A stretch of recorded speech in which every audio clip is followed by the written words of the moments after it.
You know, this border thing came on the same day, the commitment of more troops, as the president hinting at taking action in response to the Syria chemical attack. And lo and behold, we get the president's personal lawyers' offices raided by the FBI. What did you make of that? It's almost like all in a day's work. You got Syria, you got the border, you got the. What do you think of the timing of that? The lawyer Just situation? coincidental and going after Michael Cohen's office? I have to perceive that it's coincidental. I don't know what the catalyst was for that or what the timing of it was. That's a big deal to raid somebody's office. Well, it is. I mean, but when you look all these together, it was pre-planned what was going to go on the border. Right. What happened in Syria, of course, came out of the blue. That was not pre-planned, I assume, but it's something that the president had to respond to. And then, of course, the lawyer situation is something that Why do you think they chose yesterday to do it? Have no idea. Do you wonder about it? No idea. We all wonder about it, and I think we most of all probably will never know. But you're telling me, as a former attorney general, you're a lawyer, of course, that that's an unusual measure to take, right? I mean, if it was blessed by Bob Mueller, what is he after? Subpoenas are not unusual. Subpoenas of documents from lawyers that could be subject to the attorney-client privilege are highly unusual. President not a fan of it. In fact, he was apoplectic about it yesterday. A lot of people think he'll fire Mueller. Should he? You know, that obviously I think would cause some tension across the country. I don't know if that would be the smartest move. I think we need to wait and see if there are better strategies. There's frustration we're hearing from a number of White House officials, governors, say that this investigation, however it started, is veered wildly off course. It wouldn't be the first time, as you've reminded me, even in the Ken Starr investigation, that did as well.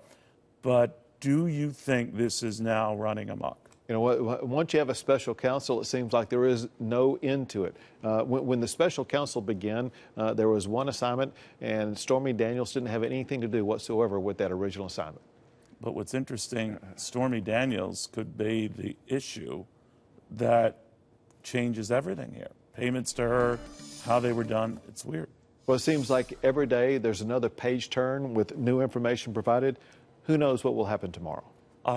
You then are in the camp that says, fired Mueller, you're going to have more problems than you're going to have. I think it could cause some problems if Mueller is fired. All right, but do you find it unusual or that you have to have a very good hunch when you raid somebody's office and or home, as the FBI did back in Paul Manafort's case, the president's former campaign chairman, when they ransacked his home to get stuff?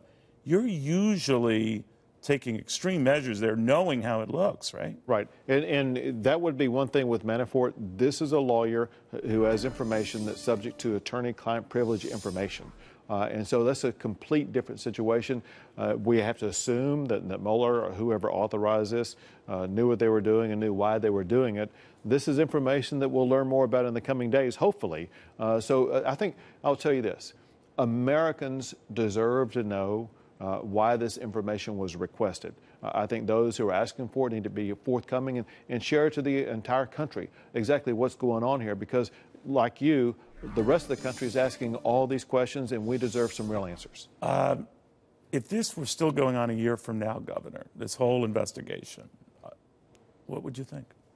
If the investigation is going on a year from now, that would likely mean that they're not coming up with information that leads to real prosecutions, and it's just being dragged out.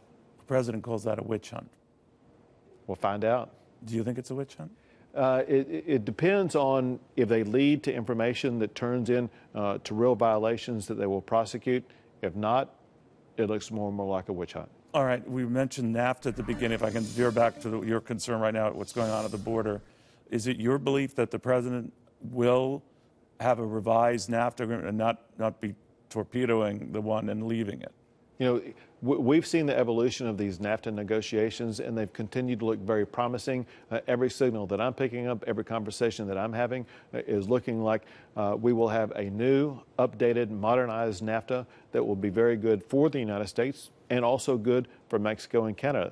These are very robust, very important trade partnerships. I think they can be made even better, and I think we will conclude this whole NAFTA renegotiation process with an even better agreement. All right, so when Bill Clinton was looking at NAFTA and some of these other deals that were scored that were greeted favorably at the time, do you think the president is right to say it was a sham? Well, listen, he's absolutely right in saying that it was outdated. He may be right in the sense that there are some in the United States who are disfavored from it. I have the Texas perspective, of course, which is the data that I know the most, and that is Texas has a trade surplus with Mexico. And so economically, this has been very beneficial to the state of Texas. I don't know how it works with regard to the other states, but we in the state of Texas want to continue to see a robust trade that we have with Mexico.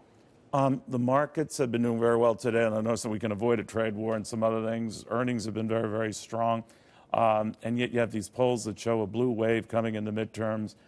Is there a disconnect to you? I talked to some Republicans who fear it, others who don't buy it. What do you think? I think it's too early to tell. If you recall, of course, everyone in the entire universe predicted for certainty who was going to win the last presidential election, and they were all wrong.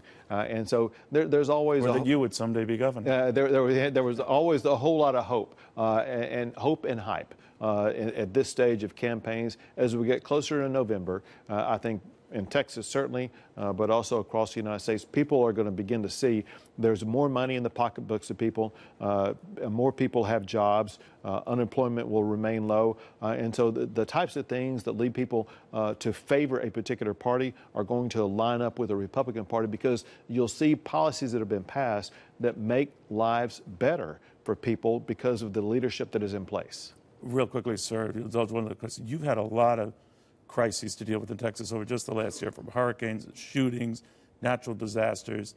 And in the court time, you've had to deal directly with the president of the White House quite often, where the talk is you're the president's favorite governor. I don't know if that's true or not, but in your discussions with him, how has that been going? How is he doing? How do you feel he's faring? Well, he's doing great. In fact, I talked to him yesterday, and he was in a tremendous mood. And we were talking. He must not have had wind of what was going to happen later. It was earlier in the day, okay. And I don't know what he knew, but he was in a great mood. But also, I talked to him frequently because of what's going on the border, because of the response to the hurricane, because of Sutherland Springs, because Texas plays such a pivotal role. And I've worked well with him as well as the vice president, and it's a very collaborative and productive relationship. Governor, thank you very, very much.